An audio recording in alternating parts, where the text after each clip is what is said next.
வணக்கம் next gen channel நேர்களே, நான் உங்கள் அன்பான சயின்டிபிக் வேதிக் அஸ்ட்ராலஜர் அஸ்ட்ரோரஞ்சி பேசுகிறேன். நல்லது நினைப்போம், நல்லதே நடக்கும். இந்த வீடியோவில் நம்ம என்ன பார்க்க போறோம்னா, மீனராசிக்காரர்களுக்கு ஜூன் 2026 எத்தகைய ஒரு மாதமாக, பலாபலன்கள் நிறைந்த ஒரு மாதமாக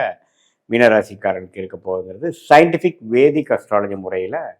எதையும் மிகைப்படுத்தாமல், பரிகாரங்கள் அது மாதிரி மூட நம்பிக்கையில் போகாமல் உள்ளது உள்ளவாறு ஒரு கிரகம் ராசிக்கு இந்த மாதிரி ஒரு அமைப்பில் இருக்கும் பொழுது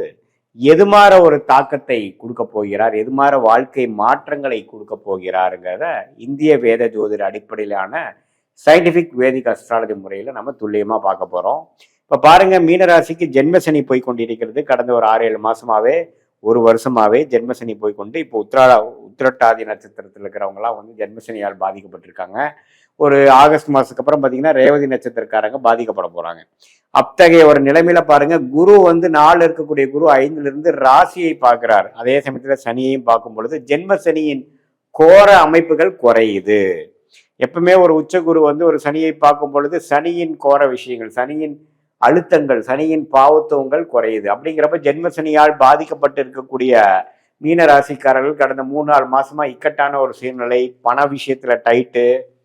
படிக்கிற மாணவர்களுக்கு வந்து மைண்டு கான்சன்ட்ரேஷன் வரனால நண்பர்களிடையே கொஞ்சம் மனக்குழப்பங்கள், பிரச்சனைகள், எதுவுமே வந்து கான்சென்ட்ரேட் பண்ண முடியாத ஒரு மனநிலை. அதே மாதிரி மூத்த குடிமகளுக்கெல்லாம் பார்த்தீங்கன்னா உடம்பு உபாதைகள், குடும்பத்தில் நிம்மதி இல்லாத சூழ்நிலை, இல்லத்தரசிகளுக்கு வந்து ஆர்குமெண்ட்ஸ், இதுன்ட்டு ஃபேமிலியில் ஒரு நல்ல ஒரு நிம்மதியான சூழல் இல்லாத ஒரு அமைப்பு. அதே சமயத்தில் இளம் தம்பதியினர் கல்யாணம் ஆகி சந்தோஷமாக இல்லாத ஒரு அமைப்பு, கொஞ்சம் கருத்து வேறுபாடுகள் வரக்கூடிய அமைப்புகள், வியாபாரிகள் எல்லாம் பார்த்தீங்கன்னா பண விஷயத்தில் வந்து கொஞ்சம் குடுக்கல் வாங்கல பிரச்சனை ஆகிறது. அதே சமயத்தில் கொஞ்சம் வம்பு வழக்குகள் வர்றது. அதே சமயத்தில் வேலையில் இருக்கிறவங்களுக்குலாம் ஒரே ஒர்க் டைட்டு, நல்ல பாஸ் இல்லாமல் நமக்கு ஒரே பிரச்சனையாக போயிட்டு இருக்குது, எப்படா வேலை மாறும் அப்படிங்கிற மாதிரி ஒரு அமைப்பை கொடுக்கக்கூடிய இது மாதிரி ஒரு தருணத்தில் மீனராசிக்காரர்களுக்கு இந்த உச்சகுரு ராசியையும் சனியையும் பார்க்கும் பொழுது கொஞ்சம் நல்ல மாற்றங்களே இருக்கும். ஓரளவுக்கு நம்ம சமாளிக்கக்கூடிய அளவுக்கு கொஞ்சம் சில சம்பவங்கள் வந்து நமக்கு மாற்றி கொடுக்கும். இதுவரை பிரச்சனையாக போயிட்டு இருந்தது வந்து கொஞ்சம்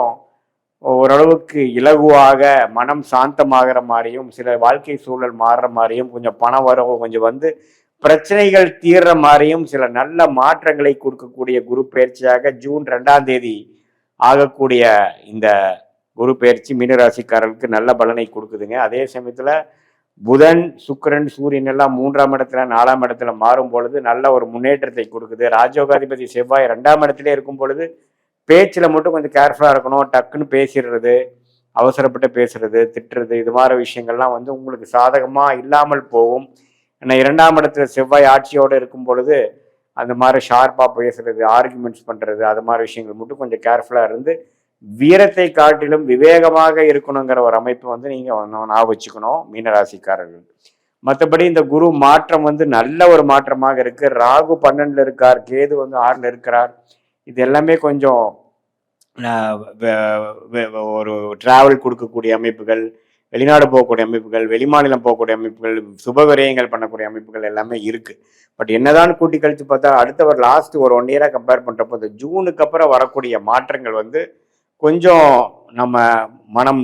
சாந்தத்துடன், மன நிம்மதியுடன், கொஞ்சம் எல்லாமே உங்களுடைய கிளாரிட்டி ஆஃப் மைண்டு கொஞ்சம் இம்ப்ரூவ் ஆகிற மாதிரியும், ரெஸ்ட்லெஸ்னஸ் குறையிற மாதிரியும், இதுவரை பதட்டமாக இருக்கிறக்கூடிய மைண்டெல்லாம் கொஞ்சம் சாந்தம் அடைகிற மாதிரியும் நல்ல ஒரு மாற்றத்தை கொடுக்கக்கூடிய அமைப்பாக, அது வேலை சூழலாக இருந்தாலும் சரி, பண விஷயமா இருந்தாலும் சரி, ஹெல்த் விஷயமா இருந்தாலும் சரி, குடும்ப விஷயமா இருந்தாலும் சரி, ஓரளவுக்கு சாதகமான ஒரு நல்ல மாற்றத்தை கொடுக்கக்கூடிய ஒரு அமைப்பு வந்து இந்த ஜூன் 2026 அடுத்து வரக்கூடிய மாதத்துக்கு வேணுங்கிற சில ஃப்ளோவுக்கு வந்து ஒரு ஃபவுண்டேஷனாகவும் ஒரு அடிப்படையாகவும் கொடுக்கக்கூடிய ஒரு நல்ல ஒரு மாற்றத்தை கொடுக்கக்கூடிய ஒரு மாதமாக ஜூன் 2026 வந்து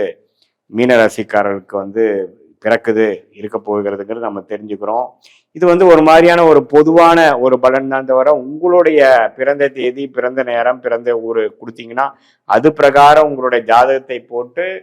அதுல நம்ம திருக்கணித பஞ்சாங்கத்துல எது மாதிரி லக்னத்துல பிறந்தீங்க, நீங்க உங்க லக்னாதிபதி ஜாதகத்துல எப்படி இருக்கிறார், அந்த லக்னாதிபதிக்கு யோகமான தசாபுக்திகள் போய் கொண்டு இருக்கிறதா அல்லது அவயோக தசைகள் போயிட்டு இருக்கிறதா, எந்த நேரத்துல புக்தி மாறுது, தசா புக்தி அந்தரம் சூக்ஷமங்கிறது சயின்டிஃபிக்கா நம்ம எடுத்து அந்தந்த பிரகாரம் எது மாதிரி விஷயங்கள் காத்திருக்கிறது, இது மாதிரி சொன்ன பொது பலனையும் சேர்த்து வைத்து பார்க்கும் பொழுது அடுத்த வரக்கூடிய ஷார்ட் டேர்ம் எப்படி இருக்கு, அடுத்த வரக்கூடிய லாங் டேர்ம் எப்படி இருக்குது, எது மாதிரி முடிவுகள் நம்ம எடுக்கலாம், நம்மளுடைய யூனிக்கான கர்ம பலன் என்ன, எந்த விஷயத்துக்காக நம்ம பிறந்தோம், எது மாதிரி துறையில நம்ம ஜெயிக்க முடியும், எந்த மாதிரி நேரத்துக்காக நம்ம காத்திருக்கணும், எந்த மாதிரி இப்பவே நமக்கு ஸ்டார்ட் ஆகுதா அல்லது கொஞ்சம் பொறுமையா போகலாமா, எப்போ நியூ இன்வெஸ்ட்மெண்ட்ஸ் பண்ணலாம், எப்போ நம்மளுடைய வாழ்க்கைக்கு தேவையான சில முடிவுகள் எடுப்பதற்கு வேணுங்கிற அந்த ஜோதிட ஆலோசனை என்ன அப்படிங்கிறதெல்லாம் நம்ம பாஸ்ட் லைஃப்லேருந்து வரும்பொழுது சிங்க் ஆகி பாஸ்ட் நமக்கு மேட்ச் ஆகுதா அப்படிங்கிறத செக் பண்ணிட்டு அதுக்கப்புறம் ப்ரெசன்ட் சுச்சுவேஷனை பற்றி பேசிட்டு அதுக்கப்புறம் ஃபியூச்சரில் ஷார்ட் டேர்ம் எப்படி போகுது, அதுக்கப்புறம் வரக்கூடிய லாங் டேர்ம் எப்படி இருக்குது, அந்த தசா புக்தி அந்தர சூக்ஷமங்கள் எப்படி, நம்ம ஜாதகத்தில் எந்தெந்த கிரகம் எப்படி இருக்கிறார், டிகிரி அடிப்படையில் எந்த அளவுக்கு ஒன்றுக்கும் ஒன்று சார்ந்து இருக்கிறார்களுங்கிறது சயின்டிஃபிக்காக நம்ம பார்க்கும் பொழுது ஒரு மனிதனும் ஒரு தனி கர்மா, ஒரு மனிதன் மாதிரி இன்னொரு மனிதன் பார்க்க முடியாது. ஸோ அதெல்லாம் எப்படி வருதுங்கிறதெல்லாம் சேர்த்து வைத்து நம்ம பார்க்கும் பொழுது ஒன்றுமே துல்லியமான பலன்கள் நம்ம எடுக்க முடியும். ஸோ அந்த சயின்டிஃபிக் வேதிக் அஸ்ட்ராலஜி முறையில் நம்ம நம்மளுடைய கர்மாவை நாமளே தெரிந்து கொண்டு தேவையற்ற சாய்ஸஸ் எடுக்காமல் தேவையற்ற நேரத்தில் அதிகமான உழைப்புகளோ அதிகமான முதலீடுகள் போட்டு லாபங்கள் எடுக்காமல் நஷ்டங்கள் எடுத்து பண விரயங்கள் சமய விரயங்கள் பண்ணாமல் நம்மளுடைய பிராப்தம் என்ன, நம்மளுடைய யோகமான கிரகம் என்ன, நம்மளுடைய யோகமான தசாபுக்தி என்ன, நம்ம எது மாதிரி படிப்பு படித்தா நல்லா வரலாம், எந்த துறையில் நம்ம ஜெயிக்கலாம், வேலையா தொழிலா கவர்மெண்ட் ஜாபா அல்லது கார்பரேட் செக்டாரா பிரைவேட் செக்டாரா வெளிநாடா இம்போர்ட் எக்ஸ்போர்ட் பிஸ்னஸா அல்லது உள்நாட்டு பிஸ்னஸா மேனுஃபேக்சரிங்கா ட்ரேடிங்கா, எது மாதிரி துறையில் இருக்கக்கூடிய அமைப்புகள் நம்ம ஜாதகத்தில் வலுவாக இருக்குது, எந்த கர்மால நம்ம பிறந்திருக்கோங்கிறது தெரிந்து இதையே நம்ம பாஸ்டில் இது மாதிரி விஷயங்கள் நடந்ததாங்கிறத ஒரு செக் பண்ணி அந்த ஒரு விஷயத்தையும் நம்ம உள்ளக்குள்ளே கொண்டு பாஸ்ட்டை பார்த்து ப்ரெசண்ட்டை பார்த்து அடுத்து வரக்கூடிய ஃபியூச்சரையும் பார்க்கும் பொழுது என்ன மாதிரி வாழ்க்கை பயணம் நமக்கு இருக்குது, எந்த பிராப்தம் இருக்குது, எதுக்கு நம்ம எதிர்பார்க்கலாம், எது நம்ம எதிர்பார்க்க வேண்டாம், நம்மளுடைய என்ன மிஸ்டேக்ஸ் நம்ம என்ன கற்றுக்கிட்டு இருக்கோம், என்ன மாதிரி வரைக்கும் நம்ம எஃபோர்ட் போடலாம், நம்ம எந்த லெவலுக்கு போகக்கூடிய பொட்டென்ஷியல் நமக்கு இருக்குது, அந்த பொட்டென்ஷியலை மேக்சிமைஸ் பண்ணுறதுக்கு என்னென்ன பண்ணலாம் அப்படிங்கிறதெல்லாம் நம்ம செய்யும் பொழுது கண்டிப்பாக நம்ம பார்த்திங்கன்னா ஒரு 1000 வருஷம் வாழ போகிறது இல்லை, ஒரு 80 வருஷம் வாழ்கிறோம் அப்படின்னா ஒரு 25 வருஷத்துலேருந்து ஒரு 60 வருஷம் வரைக்கும் நம்ம ஒரு ஆக்டிவாக ஒரு ஏர்னிங் கெப்பாசிட்டியோடு இருக்கக்கூடிய அமைப்பில் இருக்கோம்னா அதை சிறப்பாக செய்து நம்ம வாழ்க்கைக்கு வேணுங்கிற பணம், உறவுகள், ஃபேமிலி, குழந்தை, மனநிலை,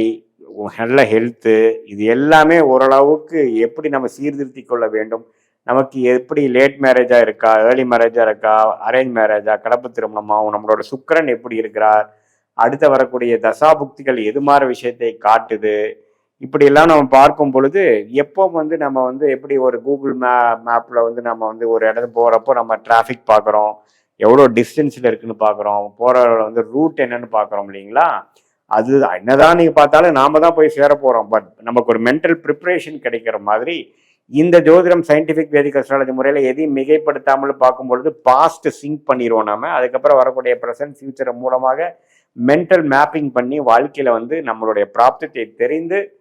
சமய விரயங்கள் பொருள் விரயங்கள் இல்லாமல் எளிதில் நம்ம வாழ்க்கையில் வெற்றி பெற முடியும் என்று சொல்ல விரும்புகிறேன். மீண்டும் மற்றொரு காணொலியில் சந்திப்போம். நன்றி, வணக்கம்.